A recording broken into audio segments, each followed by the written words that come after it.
శుక్లాం బ్రహ్మ విచారసార పరమామాద్యాం జగద్వ్యాపినీం వీణా పుస్తకధారిణీం అభయదాం జాడ్యాంధకారాపహాం హస్తే స్ఫాటికమాలికాం విదదతీం పద్మాసనే సంస్థితాం వందే తాం పరమేశ్వరీం భగవతీం బుద్ధిప్రదాం శారదాం. శ్రీ మహాగణాధిపతయే నమః. శ్రీ మహాసరస్వత్యై నమః. శ్రీ గురుభ్యో నమః.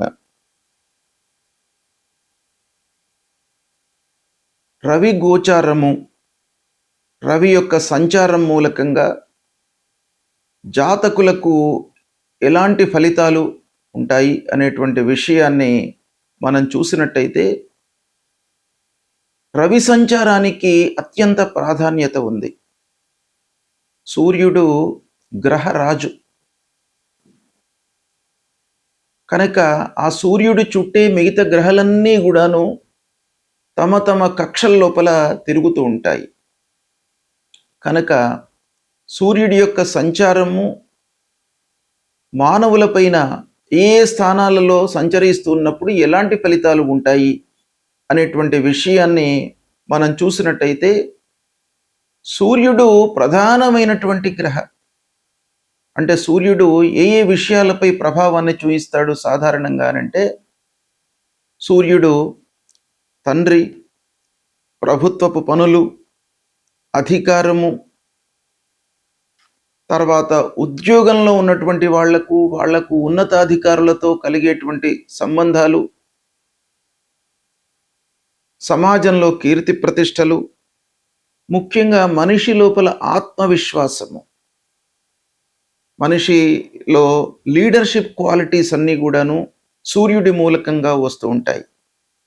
తర్వాత రాజకీయంలో ఉన్నటువంటి వాళ్లకు, ఉద్యోగులకు ఉద్యోగం ఎలా నడుస్తుంది అనేటువంటి ఎన్నెన్నో విషయాలపై సూర్యుడి యొక్క సంచారము గోచార రీత్యా లేదా జాతకులు జన్మించినటువంటి సమయంలో సూర్యుడు ఉన్నటువంటి స్థితి మూలకంగా, సూర్యుడు బలవంతంగా ఉన్నాడా, జన్మ సమయంలో బలహీనంగా ఉన్నాడా, అష్టక వర్గు ఎలా ఉంది, సమరాశిలో ఉన్నాడా, మిత్రరాశిలో ఉన్నాడా, శత్రురాశిలో స్థిరమై ఉన్నాడా జన్మ సమయంలో అనేటువంటి విషయాలపై సూర్యుడి యొక్క ఫలితము ఆధారపడి ఉంటుంది. అయితే గోచార రీత్యా సూర్య భగవానుడి యొక్క సంచారము 12 రాసుల వారికి ఎలాంటి ఫలితాలు ఇవ్వబోతున్నాయి అనే విషయాన్ని మనము తెలుసుకుందాం. మేషరాశి వారికి రవి సంచారం మూలకంగా ఎలాంటి ఫలితాలు ఉన్నాయి, గోచార రీత్యా అంటే జన్మ సమయంలో చంద్రుడు మేషరాశిలో ఉండగా పుట్టినటువంటి వాళ్ళు మేషరాశి జాతకులు అవుతారు.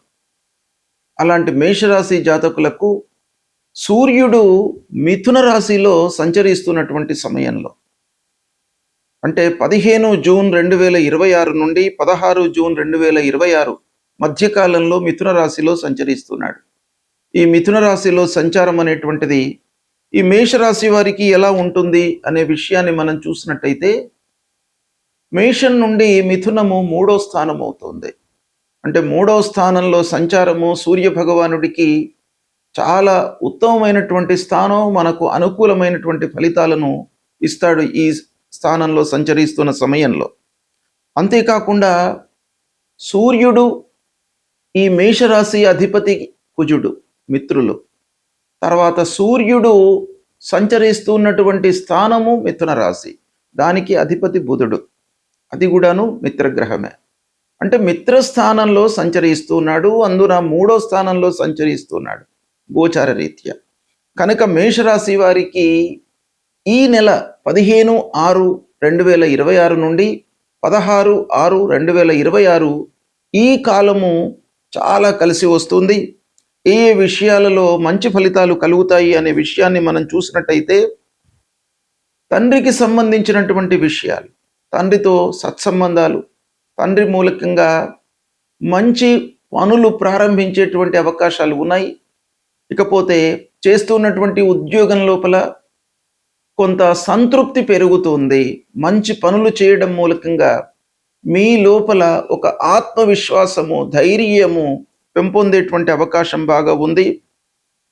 ఇక 3వ స్థానం మూలకంగా మీ లోపల ధైర్య సాహసాలు పెరుగుతాయి.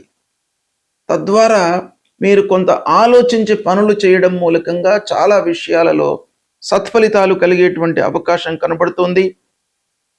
ఇక ఉద్యోగం చేస్తున్నటువంటి వాళ్లకు సంస్థ లోపల ఆదరణ బాగా పెరుగుతుంది.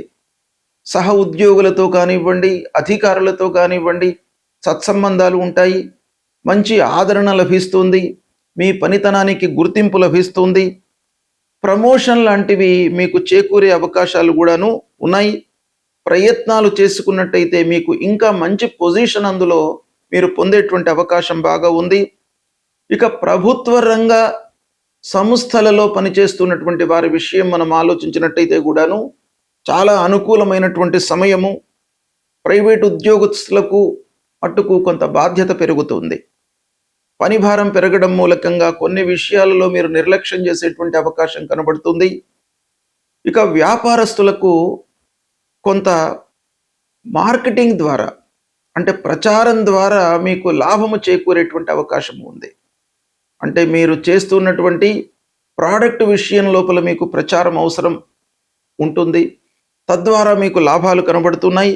ఇకపోతే కమ్యూనికేషన్ రంగంలో ఉన్నటువంటి వాళ్లకు, మీడియా రంగంలో ఉన్నటువంటి వాళ్లకు ఆదరణ లభిస్తుంది. మంచి అవకాశాలు వస్తాయి.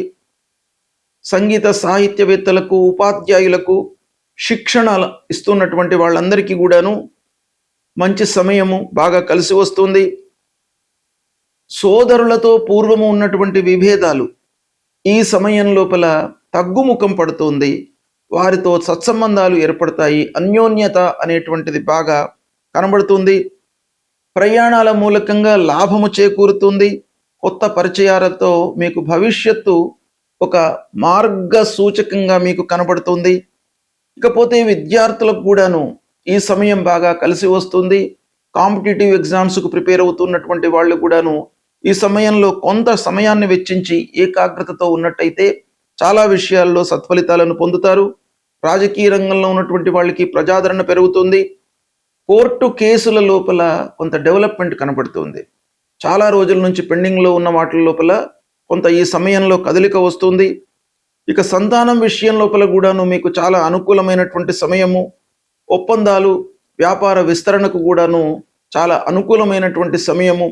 ఓవరాల్గా మనం చూసినట్టయితే మేషరాశి వారికి సూర్యుడు ఈ సమయంలో మిథున రాశిలో సంచరిస్తున్నాడు గనక ఇది అన్ని విధాలుగా మీకు 100% సూర్య భగవానుడి యొక్క అనుకూలత ఉంది. ఈ మాసము 15 జూన్ 2026 నుండి 16 జూన్ 2026 ఈ మధ్య కాలము మీకు చాలా అనుకూలంగా ఉంది.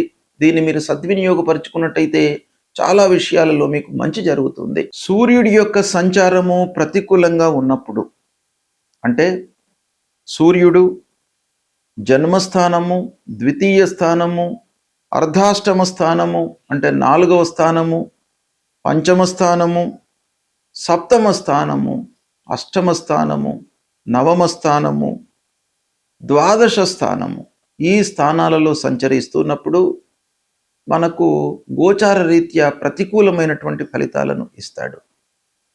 కాబట్టి ఈ గోచారంలో, అంటే ఈ స్థానాలలో సంచరిస్తున్నప్పుడు మనము తప్పకుండా పరిహారాలు చేసుకోవాలి.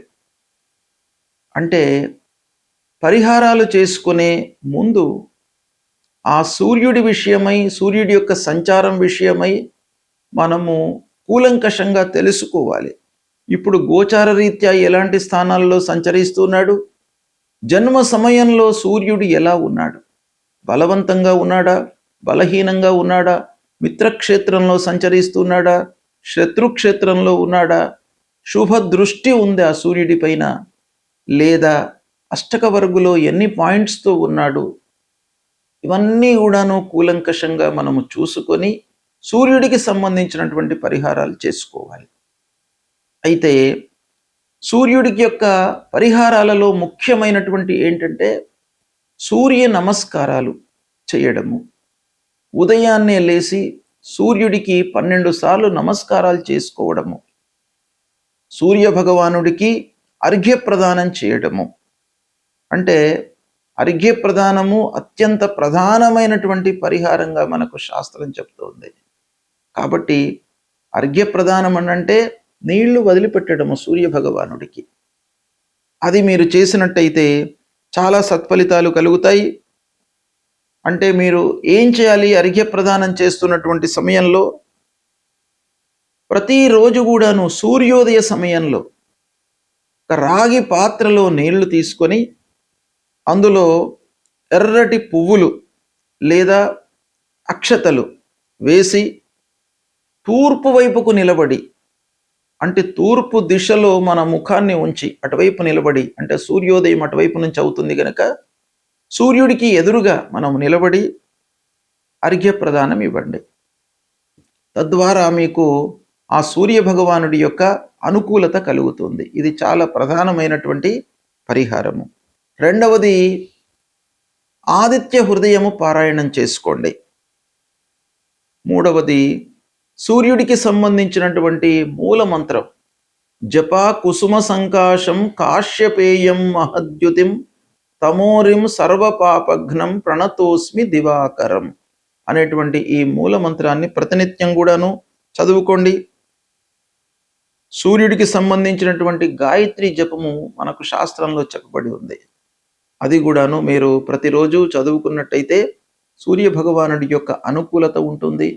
సూర్యుడు ఆరోగ్యాన్ని ప్రసాదించేటువంటి గ్రహము కాబట్టి మీరు ఈ సంచారంతో నిమిత్తం లేకుండా ప్రతిరోజు కూడాను సూర్య భగవానుడికి నమస్కారం చేసుకోండి. ఆదిత్య హృదయం చదవండి, పారాయణం చేయండి, సూర్య గాయత్రి జపించండి. మీకు ఆరోగ్యము ప్రధానంగా సూర్యుడు ఇస్తాడు. ఆరోగ్యమే ప్రధానం కాబట్టి ఆరోగ్య సమస్యలు లేకుండా ఉన్నట్టయితే జీవితంలో మనకు కలిగేటువంటి ఫలితాలను అనుభవించడానికి మనకు ఆస్కారం ఉంటుంది. కాబట్టి సూర్యుడిని మీరు ప్రతినిత్యం కూడాను కొలవండి, అనుగ్రహాన్ని పొందండి. శుభం.